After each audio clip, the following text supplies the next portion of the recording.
Hey, what's up ladies and gentlemen, my name is Ignace Aleya, and in today's video I will show you how I have created my entry for the MSI Content Creator Awards from 2022. This year's concept is Create Your Utopia. You have until the 30th of May to join in, so definitely do so. It's an amazing challenge with amazing prizes, and I will be one of the judges in there.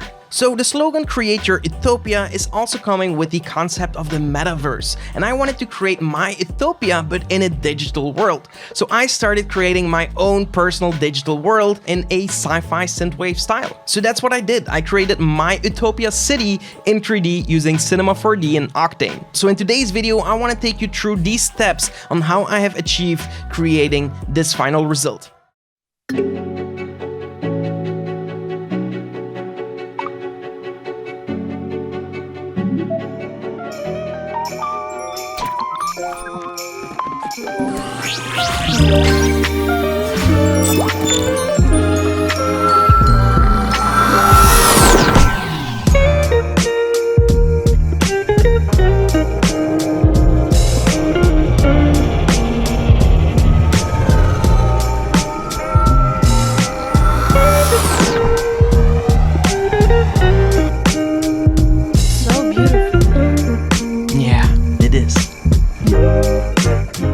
For the creation of this scene, I'm working on the MSI P100X PC. It's an incredible beast PC at a very minimal size, so it doesn't take a lot of space on your desk. It's easy to travel with if you like to do visual effects on the go, and it's an incredibly powerful computer, which is also coming with a pretty sleek design. So I'm really digging the design of this PC, and the hardware is really optimized for video editing or any 3D work, so it's going butter smooth. So working on this project was a big pleasure. It was a big challenge as well to create a big scene like this in 3D. So without further ado, let's jump into Cinema 4D and let's start building our first building.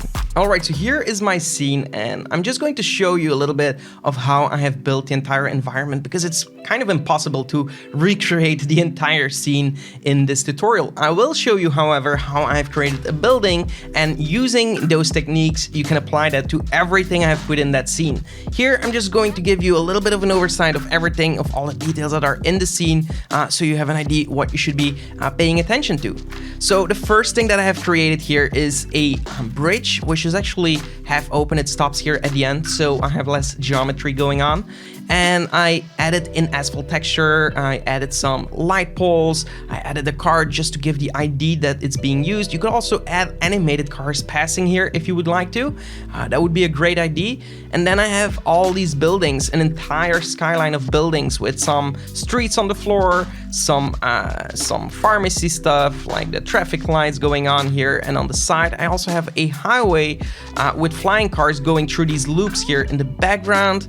And I also have this weird abstract triangle just rotating in my scene just to make stuff interesting. So this is my entire setup, and maybe it shouldn't be that big, but I'm just trying to create one city space that I can then use multiple angles from with the camera and get my desired result. So you can see this is quite a heavy project, yet it runs pretty smoothly in Cinema using the P100X from MSI. So that's pretty awesome. Of course, I'm using a few techniques to get optimized results. So let's start with our tutorial. So here are a few buildings that I have modeled using Cinema 4D, and they're pretty basic. They're not high poly at all. They're just having a structure, and I just modeled them with some simple images. So let's see how we are going to model one of these buildings so you can do exactly the same thing at home. And it's actually rather simple. So if you would like to recreate this, for example, all I've done is starting off with a cube like usual, and I've of course tried to make this like on a life-size kind of size. I didn't really pay too much attention to it, but I tried to make them at least on the bigger size so the light is actually being calculated correctly here.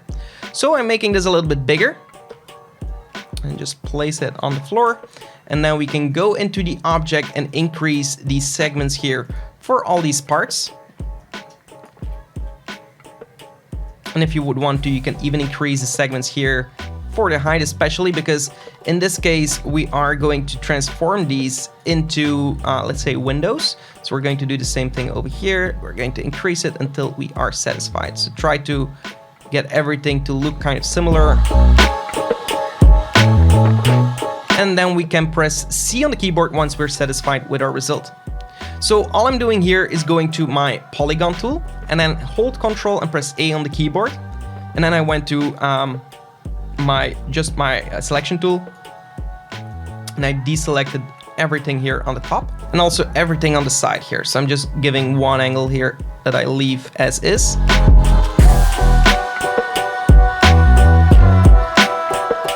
Okay, so once you have something like this, we're going to right click and go to Inset and make sure the preserve groups here is unchecked. And that way we're going to create individual windows and we create a little bit of thickness around the window. So that's exactly what we want. Then we're going to right click and extrude them inwards, something like this. And that way we create some detail in our building. So just something like that, don't exaggerate it. And now we have something with windows. Now let's go to the top part here and select all the top polygons. We're going to right click again, Inset, and this time we are going to preserve the groups because we want everything to be connected as one group. And there we go. Something like that, and then extrude it. Maybe upwards, then Inset in again, and just make some variation. So here it's really playing around, being creative. So if you want to add even more detail, you can always click on your object and hold Ctrl, and with Ctrl you can click on another cube and that will place a cube in the exact center of that object. So now we can bring this up and we can go into the object tool, make sure that we can manipulate the size here, and now we can start like creating the elevator that would come up at the rooftop, for example. We can add some antenna. You can see that I added some antenna here on some of the buildings. So very simple. I just created a very simple cylinder. And yeah, it's completely up to you. Play around with this stuff. But this is basically how to create your own unique looking building. So here we have a cylinder. Again, I used Ctrl with my building selected. Making this quite a little bit smaller and making this taller.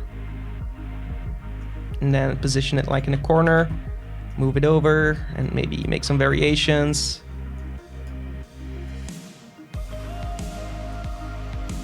And we get something like this. So this is just detailing stuff, and all these subtle things, we are going to notice them afterwards. So now let's go back to our building, and I'm just going to quickly rename this building and go into the polygon tool. And one thing that I've done wrong here is I actually should have created the selection tag for the windows here. So I'm just going to quickly select all these individual parts here for the windows. You could have done that after the extrude and then just save the selection. That would save you all this time of just selecting these windows manually again. So once you have everything selected, we can just go to select and store the selection, and this is going to be windows. Now very simply we can apply a quick material. So I'm going to create a new extension material. I'm using the Octane render engine, so I'm going to create an Octane material. And this is going to be my concrete. And then I'm going to copy this material and paste another one. This is going to be my window. And then so we have the concrete, we have the window, and maybe one more. Maybe we have some light. So for the concrete, I'm going to apply that to my building. The window, I'm also going to apply to my building, but I'm going to drag that selection tag to the selection for that material. So now let's take a look at how to texture these windows. What I've done is open up the window material, and I will change this to a universal texture. Then I will go into the emission tab and go into the texture tab. And for the texture, I will choose a texture, plugins, see for the Octane image texture. And for the window texture, I would like to import a window texture that I found online. So I'm trying to find window images that have a frontal view of the apartment block. And so find something that you like, and then we're going to pick one and then click open, and then click no. We're going into the projection and open up the projection and change the texture projection to box. And then we want to apply this, or actually we want to see this in the Octane viewport. But before we do that, let's go back to our emission tab and go into the texture emission and check surface brightness and set the power to something like 25. And go to the albedo channel and set the color to black. and then go into the IOR, and maybe we want to increase that to 2.2, so we have a little bit more reflection going on. So I'm going to open up the live view port, and let's do a preview render. And so if we zoom in here, we can see that the windows are currently way too small, so we'll have to go into the emission tab here, go into the texture again, and then where we did the box texture projection, we want to increase the scale, but we're going to check lock aspect ratio, and then we're going to increase that to something that we like. And then we can also move this with the position tools and get them into place. So find something that you like again. So it doesn't have to be perfect. You could do this perfectly and really make a texture map yourself in Photoshop and take your time with it. But for the distance that it is from the camera, we're not going to pay too much attention to this. For the power, I'm even going to play a little bit more with this and see what I can do. And maybe for the IOR, let's also take a look here, maybe a little bit less. And so if we zoom out now, we have some windows in our apartment block. So we can also go back into the emission tab and change our image texture if you don't like it to something else. And there we go. Okay, so that looks pretty cool. And now let's take a look at how to do the concrete. So I'm going to jump into the concrete map, and I've already created something, so let's just recreate a new material, octane, and let's again create a universal or octane material, open it up and call it concrete, and turn this into a universal, and go open up the node editor. You could also go with a gloss material, maybe that's good enough for now, so maybe just change it to glossy right here in the material type. You can also do that here in the basic, glossy. And so for the diffuse, I want to load in an image texture, and I just want to find a texture that looks a little bit roughened up. So something like this, you can find them all over the internet. Just search for something like concrete or something, and then I'm going to open it up, and I'm just going to apply that to a concrete. So I'm going to just replace it with the original concrete, and I'm going to hold Alt and drag that over there, and that should do the trick. Or maybe I'm working on this one, so I'm going to drag it over this. Okay, Alt and drag it over that. That will replace it, and I will also replace it right here on the object. So now we know which material we're working with, and that's this one right here. So now let's take a look. We're going to click on the image texture and maybe play with the gamma, so we have a darker looking building. And let's zoom in a little bit on the building. And again, we can go into the texture, go into projection, and now drag it out and set it to box. And then go into the lock aspect ratio for the box and increase the scale. I'm also going to drag out a mix material, and now I'm going to drag this mix material on everything here. So I'm just going to drag that over, and I'm going to plug this into material 1. Then I'm going to select everything and hold Ctrl and drag it out and plug this into material 2. And I'm going to click on this material, click on the image texture, and maybe make it even darker. And now for the amount, I'm going to drag out here. I'm going to add in a dirt map, and I'm going to invert the dirt map, increase the strength, increase the radius, and now you're going to start seeing some detailing here on the corners, and that's just going to add a little bit of extra detail from afar. So something like that, and then we have our material for our apartment block. We can also copy our image texture together with the projection, or just the image texture and Ctrl drag it out and just replug it to the projection, and now drag it into the bump. And then we will see some variation going on in the texture as well. So if you take it out, or if we take it in, we don't see that much going on. So we'll go into the image texture and play with the gamma or invert it. And maybe we should also plug this into the bump for the other material here. So we're going to do this right here. And now play with the image texture until you get something that you like. And then for the specular, we're going to put this into white. And we can also drag this into the roughness. And there we have our texture. So once now that we're done with the texturing, we can enable all the other buildings and put them in the same position as the building that we have, and make sure that the axis point here is also in the same location for every building. And then we want to go into the cloner, so we want to pick the cloner right here and drag all of our buildings and bring them in here. Now go into the cloner and set the mode to grid, set the clones to random, and set the instance mode here to multi-instance. This is going to affect big time how your scene is going to render. And now for the count, we're going to set it to something like 5 and 5 for Z. And for the size, we're going for something like 10,000 by 10,000 in Z. And so now they're going to be spread amongst like so, and have a grid-like feel. And we can go into the cloner and play with the seed until we find something that we like. If you would like to have like one building to appear more than another, just click that building and then hold Control and drag it out. Now it will have more entries and you will see it more often. And then we can click on our cloner and also add a MoGraph effector, random effector. And here we can affect the position a little bit. So I'm going to set the Y to 0 and set the X to something like 1,000 and Z also something like 1,000. And then I'm also going over to the rotation. So I'm going to enable that and set the rotation, for example, to something like 360. And that way I create even more variation. And yeah, you can see that the buildings are now randomly orientated. So now playing more with the effector in the cloner with the seed would get you different results each time. So now it's up to you to create something that you like. For the cloner, we're also going to set the clones to random. And that way we get a little bit more variation in there. And so yeah, play around with everything until you get satisfying results. And then I'm also going to start adding a plane to my scene, which I'm going to add here all the way to the bottom.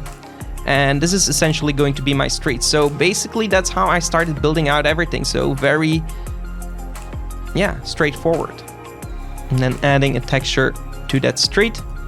And that's basically how I've set up my entire scene. So now what I've also done in the background is have these cars fly over. And to do that, I've actually been using some car particles, which is the easiest way to do this. So the idea here is that we need low polygon cars that look like cars in the background because they're quite far. They don't need to be very detailed. So now comes the part that we want to add our cars to the scene. So I have these cars right here. Some small low poly cars in all kinds of different formats. I bought these online together with a high poly pack just to save me some time. I also made some of my own that I also added in here. So yeah, basically they're very simple models that basically have a material and a front light and a back light. So I just added the front and back lights with an octane emission tag just so I have a little bit of light in the background, and that just adds a little bit contrast to the actual scene. So I have all these cars, and all I want to do is create now a simulation, a particle emitter, and select all these particles and just drag them into the emitter. Then go to the emitter, press H on the keyboard to find that center point. And so now they're kind of pushing outwards to the Z, so I'm going to move it over to the left side here and rotate the Z towards the right. So holding shift 90 degrees. So now the particles will shoot outwards in the direction that the street is. I'm going in the particle emitter, and I'm also going to increase the emitter size quite a bit. We can have a rather big emitter. And then for the particle, I'm also going to increase the speed to something like 1500. And I'm also going to check show objects. So now we're going to see the cars actually bursting out. And as they're low poly, it should work pretty fast. So we can see right here are all our cars. So they're getting pushed out, but the angle is definitely not correct. So I'm going to check tangential, and that should solve the axis that they're using. And then for the birth rate, we can change it to something like 2, so we have less cars coming out. And so if we play this, we now have this, so that's looking great. For the variation, I do want a variation of 35, so we have a lot more variation. Some things go faster, some things go slower, but basically this is how I've created my entire particle system. So now if you increase the timeline length, you will have some cars flying through the city.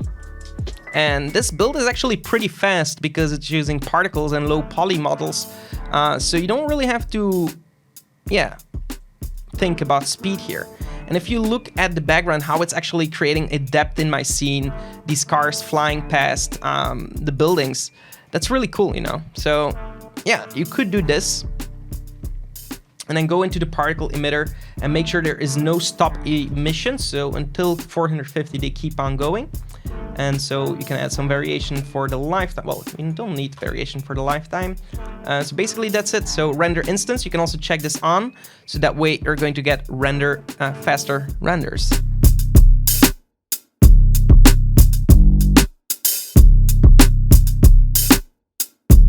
So if you have been building your entire scene, once you're satisfied, well, I've done also one more thing, and that's like one big plane all the way at the bottom, which is essentially my entire ground. So this I'm going to just set it to like 50,000 and just drop it just below the street. So I'm just gonna check why I cannot see this. 50,000. There we go. So now just make sure it doesn't pass our street. It's just below the street. And there we go. So now we have this ground of our city, which you can also turn into a specific color, but it's just good to have everything in there. And then I also added the octane back here. I'm going to add an HDRI environment, which in this case, I just made it black. So I just left it black. But now the apartments are going to illuminate their own light, because I added a lot of lights on my apartments, and that way I create this kind of dark night city look. So now it's up to you for creating a nice asphalt texture for the street, adding a little bit of details around the ground. But you already have the buildings, you have the particles in the background with these cars, and if we go closer, we will start seeing these cars here flying. And especially in animation, this looks really cool.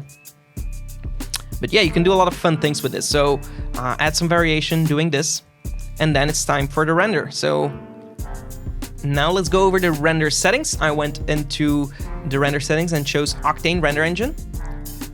And I always work with a beauty. So I save my beauty, find a location here. So just find my render here, go for 32 bits per channel. And what I like to enable is the diffuse, the reflection, the post, the shadow, and then close this beauty pass. And for the layer of the light, we don't really need that. And then for the info passes, I always like to work with an AO and a Z depth. So now if we are going to take a look, we have our diffuse, our reflection pass, our shadow pass, our Z depth pass, but we don't see the Z. So to fix that, we need to go here to the Z depth max and increase this until we start seeing something. So and there we go. So now we have a Z depth, then we have the AO, and we have the post, which we don't see because we didn't enable it. So we have to go to our settings of Octane, and then go into the post tab and enable this, and maybe set the bloom to something like 10. And now we're getting a nice bloom here, maybe the cutoff to like 50%. And there we go. So now we have this post effect that we can apply later on back onto our original footage. And now it's up to you to render this thing out. So you can add cameras, animations, but this is my workflow on how I've created the entire cityscape. All right, so now for the green screen part. I have my footage right here. So this is the footage that I'm working on. I'm going to set the resolution to full. And so you can see the green screen studio is rather small, but it's perfectly lit, and that's going to give us an easy way to key this out. So I'm just going to start over here, press B on the keyboard, and just take a few seconds just to demonstrate what I have been doing. And I will go into my pen tool and just simply, well, with the layer selected, simply click around myself.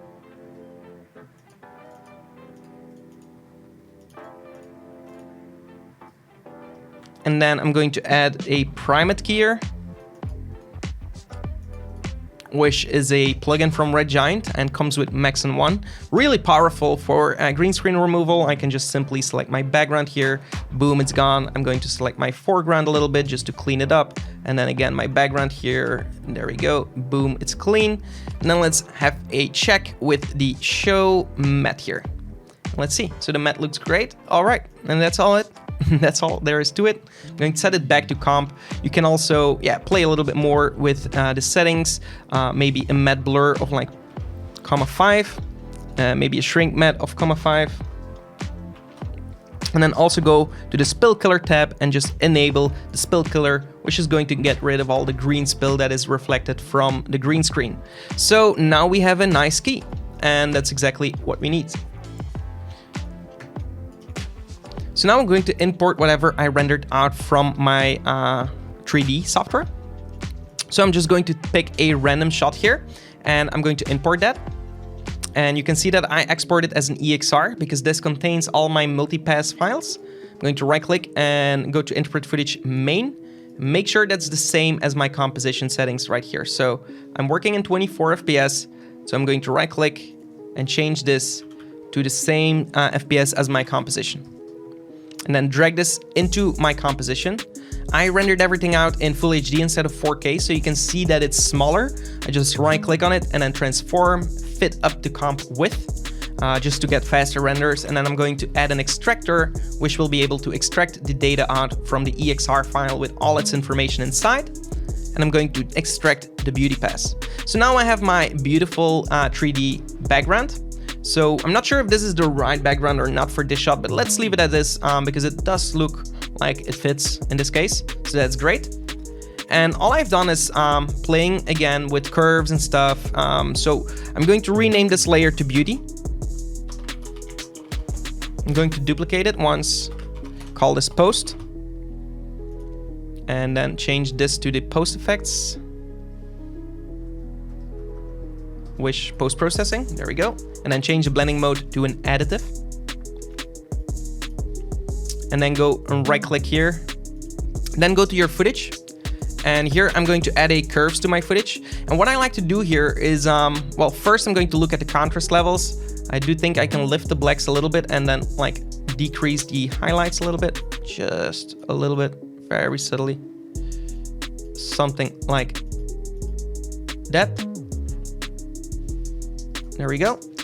So now it matches a little bit better with the background. And then I want to jump into the red channel and go into the red tab. So we can see that it kind of looks okay, maybe a little bit more contrast for the reds. So let's see.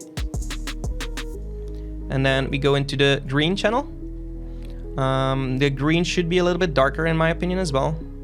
So maybe something like this. And then go into the blue channel. And do the same for the curves. And here we want to increase this a little bit, something like that. And if we go back to RGB, we should get a pretty solid result that looks pretty similar to our background. So this is a nice cheat to work yourself into a green screen environment and then still play a little bit more with the final grade here to really get everything perfect. But it's a great start to use the curves. It's already a better integration in there. And then I always add an adjustment layer on top of that where I add in some noise, which is going to give me a more filmic look. And then I also add the quick chromatic aberration plugin, which is a free plugin, but it adds chromatic aberration to my lens. And I also always love to work with lens distortions. This just makes my 3D scene come a little bit more together with my original footage because I'm adding a distortion on top of my footage and the 3D scene. And when you apply like effects to two things at the same time, it kind of makes everything blend a little bit better.